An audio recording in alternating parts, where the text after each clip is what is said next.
नमस्कार दोस्तों, एक बार फिर से अमित शाह की वजह से पाकिस्तान और बांग्लादेश के अंदर डर का माहौल है, क्योंकि अभी हाल ही में इन्होंने एक बहुत बड़ा स्टेटमेंट दिया। इन्होंने कहा कि आने वाले 1 साल के अंदर भारत अपने बॉर्डर इलाकों में कुछ ऐसा करने जा रहा है जिससे ना तो कोई पाकिस्तानी भारत के अंदर आ पाएगा, ना कोई बांग्लादेशी भारत के अंदर घुस पाएगा। यानी अब तक आपने देखा होगा कि पाकिस्तान युद्ध लड़ने से डरता है, इसीलिए भारत को अंदर से खोखला बनाने की तैयारी कर रहा है, जिससे वो चाहता है कि भारत की जो युवा है वो पूरी तरीके से नशेड़ी के आदी बन जाए, और इसके लिए वो कई बार बॉर्डर के उस इलाके से ड्रग्स भी इधर भेजता रहता है। और इन्हीं सभी चीजों को रोकने के लिए अब बॉर्डर वाले इलाके में अभेद्य किला बनने जा रहा है, जिसके बारे में अभी हाल ही में इन्होंने स्टेटमेंट दिया है। तो आइए जानते हैं कि किस प्रकार से भारत एक तरफ लुंगी वालों से परेशान है तो एक तरफ कटोरे वाले से परेशान है। सबके बारे में चर्चा करते हैं। मेरा नाम है अंजलि और मैं आप सभी का स्वागत करती हूं एग्जाम नारी के यूट्यूब प्लेटफॉर्म पर। सबसे पहले आप जरा यहाँ पर देखिए, ये आपको दिखाई दे रहे हैं हमारे देश के गृह मंत्री हैं। इन्होंने अभी हाल ही में बीएसएफ का एक कार्यक्रम था, कल के दिन बीएसएफ की स्थापना दिवस थी, उसमें एक मेमोरियल है जिसका नाम है रुस्तम जी मेमोरियल। वहां पर एक सभा आयोजित की गई थी जिसके अंदर गृह मंत्री जी पहुंचे और गृह मंत्री जी ने सभा को संबोधित करते हुए कहा कि हम आज के समय में अगर सबसे ज्यादा बॉर्डर इलाके में किन्हीं देशों से परेशान हैं तो केवल 2 देश। आप सभी जानते हैं कि हमारी बॉर्डर 6 देशों से साझा होती है और 7वां देश भी लग सकता था अफगानिस्तान, अगर पीओके हमारे पास में मौजूद होता तो। 6 देशों में से केवल बांग्लादेश और पाकिस्तान ऐसे देश है जिसकी वजह से भारत बहुत ज्यादा परेशान है। और अब इन्हीं दोनों देशों के बॉर्डर इलाके में हम ऐसा काम करने जा रहे हैं, पूरे 1 साल के अंदर ये काम कंप्लीट होगा, जिससे ये बांग्लादेशी और पाकिस्तानी भारत के अंदर नहीं घुस पाएंगे। इन्होंने कहा कि पाकिस्तान और बांग्लादेश से लगी 6000 किलोमीटर लंबी सीमा जो है उस पर अभेद्य किला हम बनाने वाले हैं। अब आप जरा यहाँ पर देखिए, ये आपको दिखाई दे रहा है भारत का मैप। अगर हम इस तरफ चले तो ये आपको दिखाई दे रहा होगा पाकिस्तान, और पाकिस्तान के साथ में भारत की सीमा साझा होती है 3323 किलोमीटर। वहीं इधर की हम बात करें तो ये आपको दिखाई देता है बांग्लादेश, जिसके साथ में 4096 किलोमीटर की बॉर्डर साझा होती है। दूसरे देश भी यहाँ पर बॉर्डर साझा करते हैं, पर सबसे ज्यादा भारत इन्हीं दोनों देशों से परेशान है। अब पाकिस्तान का इलाज किस प्रकार से होने वाला है और पाकिस्तान ने कैसे भारत को परेशान कर रखा था, उसके बारे में आप जरा यहाँ पर जानिए। यह आपको मैप में दिखाई दे रहा है पाकिस्तान की बॉर्डर। अब आप जरा देखिए, यह पाकिस्तान की बॉर्डर है जो कि राजस्थान, पंजाब, जम्मू कश्मीर, गुजरात वाले इलाके से साझा होती है। अब ये पाकिस्तान वाले क्या करते हैं, आए दिन राजस्थान और खास करके पंजाब वाले इलाके में ड्रोन के माध्यम से ड्रग्स बेचते हैं।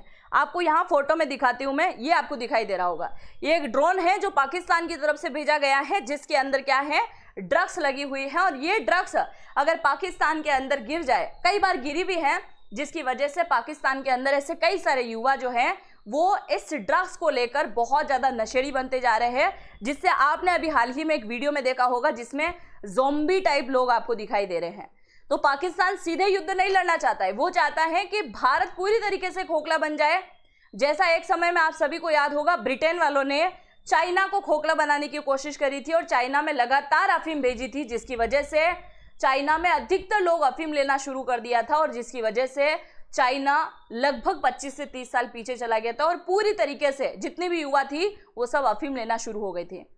और अगर पूरी की पूरी युवा क्या होगी, नशेड़ी हो जाएगी, तो वो देश क्या होगा, स्वतः कमजोर हो जाएगा, क्योंकि पाकिस्तान जानता है वो युद्ध नहीं लड़ सकता। वो क्या करेगा, भारत को खोखला बनाने की कोशिश करेगा। दूसरा, ये क्या करता है, चाइना से खरीदता है सस्ते ड्रोन। ये चाइना से खरीदता है सस्ते ड्रोन, ऐसे छोटे छोटे से ड्रोन जिनकी आवाज नहीं होती है। यानी अगर आपके आसपास कोई ड्रोन उड़ रहा है तो उसकी आवाज तो आएगी ना। पाकिस्तान क्या करता है, चाइना से ऐसे ड्रोन लेता है जिनकी आवाज बिल्कुल ना हो, और वो क्या करते हैं, फिर बॉर्डर वाले इलाके में सर्विलांस करके जाते हैं कि भाई साहब किस जगह हमारी जो आर्मी तैनात है, किस जगह हमारी बीएसएफ तैनात है, किस जगह कौन है, और अगर कहीं को थोड़ा सा खुला इलाका दिख जाए तो वहां से ये घुसपैठ कराने की कोशिश करते हैं और फिर ये आ जाते हैं हमलावर भारत के अंदर। तो इस प्रकार की रणनीति कौन रखता है ये। इसके अलावा अभी हाल ही में जम्मू कश्मीर के अंदर कई प्रकार की सुरंग देखी गई थी जो कि पाकिस्तान से कश्मीर आती हैं और कश्मीर से पाकिस्तान जाती है। लोगों के घरों के अंदर कहीं ना कहीं जो है आपको सुरंग देखने को मिलेगी। अगर यहाँ पर भारत क्या करेगा, स्मार्ट कैमरे लगाएगा, सबसे पहले अभेद्य दीवार की अगर मैं बात करूं तो सबसे पहले यहाँ पर क्या लगाएगा, एक सेंसर वाला कैमरा यहाँ पर लगने वाला है, स्मार्ट कैमरा लगेगा, रडार सेंसर यहाँ पर लगेगा और लाइव ट्रैकिंग मूवमेंट भी यहाँ पर लगने वाला है। अगर हमारे जवान जो है थोड़ा सा इधर उधर भी हो जाएंगे तो क्या होगा, लाइव ट्रैकिंग मूवमेंट उनके पास नजर आएगा।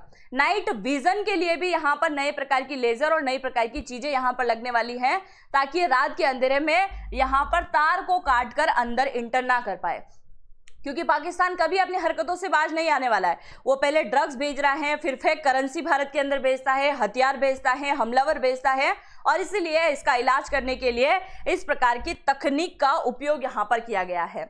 और आप देखिए भारत के कई सारे राज्यों के अंदर आपको ज़ोंबी बनकर लोग नजर आ रहे होंगे, वो किसी और देश की देन नहीं है बल्कि इसी पाकिस्तान की देन है। ये लगातार भारत के अंदर ड्रग्स सप्लाई करने का काम कर रहा है। इसके अलावा आप देखिए ये ड्रोन तो बेचता ही है, AK-47 पिस्टल, ग्रेनेड, कई प्रकार की चीजें जो है हमारी सेना यहाँ पर पकड़ चुकी है, और इसके लिए पाकिस्तान को पूरी तरीके से अब झगड़ना बहुत ज्यादा जरूरी बन चुका है। तो पहला रीजन आपको पाकिस्तान का आपको यहाँ पर नजर आ चुका है कि पाकिस्तान पर अब हमें अभेद्य किला बनाने की क्यों जरूरत है, क्योंकि आए दिन कहीं ना कहीं से ये घुसपैठ करेंगे और इन्हें रोकना बहुत जरूरी है, क्योंकि ये केवल भारत को तनाव देने का काम करते हैं, केवल चाइना के इशारे पर चलते हैं। दूसरी तरफ अगर हम बात करें बांग्लादेश की, ये आपको दिखाई दे रहा है बांग्लादेश की अगर हम बात करें तो आप सभी जानते हैं कि ममता बनर्जी को कई बार बोला गया था कि 26 से 27 किलोमीटर का ऐसा इलाका जहां पर फेंसिंग नहीं हो पा रही है, ये इलाका आप BSF को सौंप दो जिससे फेंसिंग हो जाएगी, तो ये सारे घुसपैठिए यहीं रुक जाएंगे। ममता दीदी ने बार बार इनकार किया, सरकार चली गई उनकी, और अब अभी हाल ही में शुभेंदु अधिकारी ने क्या किया था, वो 26 किलोमीटर का इलाका BSF को सौंपा, और आज लगभग 14 दिन हुए हैं और 14 दिन के अंदर अंदर क्या हो चुका है, ये पूरी तरीके से काम कंप्लीट हो चुका है। तो आप देखिए यहाँ पर क्या क्या चीजें हो रही हैं। तो BSF ने क्या कर दिया है, पूरा का पूरा फेंसिंग का काम यहाँ पर कंप्लीट कर लिया है। अब ये छुटकू सा देश है बांग्लादेश, जहां पर रहने की जगह कम है और जनसंख्या बहुत ज्यादा है, तो ये जनसंख्या भग कर खाने के लिए, रोजगार के लिए कहाँ आती है, भारत के अंदर आती है, और भारत के अंदर आकर भारत के आस पड़ोस के राज्यों के अंदर फैलती है, और वहाँ के जो महिलाएं हैं, वहाँ की जो लड़कियां हैं, उनसे शादी करती हैं, फिर बच्चा पैदा करती है और फिर यहीं के आकर हो जाती है। यानी कि ये जनसंख्या बांग्लादेश की है, भारत के अंदर आकर पनप रही है, और भारत के अंदर की ही नागरिकता ये बाद में ले लेते हैं, जिसकी वजह से इस वाले पूर्वोत्तर इलाके में जितने भी राज्य हैं सब इससे बहुत बुरी तरीके से परेशान हैं, और लगातार यहाँ पर डेमोग्राफी चेंज होती दिखाई दी है। आप सभी को याद होगा एक बार झारखंड की रिपोर्ट आई थी जिसमें बताया गया था कि झारखंड में जो भी जंगली इलाका है, खास करके उस इलाके में ये लोग बहुत ज्यादा मात्रा में बसे हुए हैं, और अब इनको यहाँ से निकालना बड़ा मुश्किल हो जाता है, क्योंकि यहाँ की लड़कियों से शादी कर ली है इन्होंने, बच्चे तक बहुत सारे पैदा कर लिए हैं, तो निकालना बड़ा मुश्किल पड़ जाता है। तो इन घुसपैठियों को रोकने के लिए यहाँ पर केवल फेंसिंग से काम नहीं चलने वाला है, जैसे पाकिस्तान के बॉर्डर पे सारी चीजें होगी, वैसी की वैसी चीजें आपको यहाँ पे भी दिखाई देने वाली हैं। आप सभी को याद होगा कि अभी लगभग 3 महीने पहले एक ऐसी खबर आई थी जो वाकई में शॉकिंग थी। खबर इस प्रकार की कि इस छुटकों से बांग्लादेश में, ये अगर हम पश्चिम बंगाल की बात करें जो कि यहां से लगाकर यहां तक है, इस पूरे पश्चिम बंगाल के अंदर 22 सुरंग मिली थी जहां से घुसपैठिए सीधे पश्चिम बंगाल के अंदर इंटर करते हैं, और उन सुरंगों में से कुछ 2-4 सुरंगें ऐसी थी जो कि TMC के नेताओं के घरों के अंदर खुल रही हैं, जहां से चाहे तब अपने वोटर को बुला सकते थे और चाहे तब इनको वापस भेज सकते थे। यानी इनका अभी वर्तमान में जो इलाज हो रहा है वो तो ठीक है, पर आने वाले टाइम में यहाँ पर भारत सरकार रोबोट भी तैनात करने वाली है। जैसे आप देखते हो ना, ये अरुणाचल प्रदेश की बॉर्डर है जो कि किसके साथ साझा हो रही है, तिब्बत, वो यानी कि चाइना के अंडर में है, तो चाइना के साथ साझा हो रही है। इस वाले इलाके में चाइना ने क्या कर रखा है, रोबोटिक सैनिक तैनात कर रखे हैं, रोबोट यहाँ पर बैठे हुए हैं। यहाँ पे LAC वाले इलाके में भी चले जाओ, यहाँ पे भी उसने बिठा रखे हैं। तो भारत भी क्या करेगा, इन बॉर्डर इलाकों में आने वाले टाइम में रोबोट यहाँ पर लगा देगा, जिसके लिए अगर कोई भी बांग्लादेशी वहां से निकल के आया है तो या तो तीर चलेंगे या फिर गोली चलने वाली है। मैं तो बोलूँ रोबोट को तलवार पकड़ा के रखो, कोई भी आए सीधा तलवार फेंके, है कि नहीं। तो ऐसी इस प्रकार की चीजें जो है यहाँ पर होती हुई आपको दिखाई देने वाली है, क्योंकि एक तरफ बांग्लादेश है, एक तरफ पाकिस्तान है, दोनों एक ही है, कहीं ना कहीं एक ही पलड़े के चट्टे बट्टे हैं, और दोनों का ही लक्ष्य यही है कि भारत को पूरे तरीके से सरियाई बनाना, इस्लामिक देश बनाना, और इसके लिए ये पूरी कोशिश कहीं ना कहीं करते हुए दिखाई दे रहे हैं।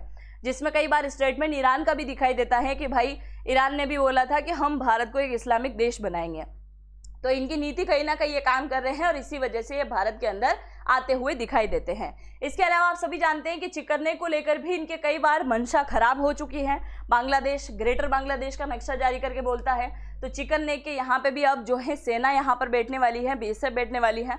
तो अब इनका क्या हो रहा है, टाइम टाइम पर इलाज होता हुआ दिखाई दे रहा है। बाकी इस पूरी जानकारी को लेकर आप क्या सोचते हैं? क्या अभी भी अगर एसआईआर होने के बाद में इलीगल जो बचे हुए हैं उनको भारत से बाहर फेंक देना चाहिए, या इस प्रकार की फेंसिंग को लेकर जो अमित शाह ने स्टेटमेंट दिया कि आने वाले 1 साल के अंदर अंदर ये पूरा काम कंप्लीट हो जाएगा, जिससे ना तो बांग्लादेश से कोई घुसपैठिया भारत के अंदर आएगा, ना फिर पाकिस्तान की तरफ से कोई व्यक्ति भारत की तरफ हमलावर बन के आ पाएगा।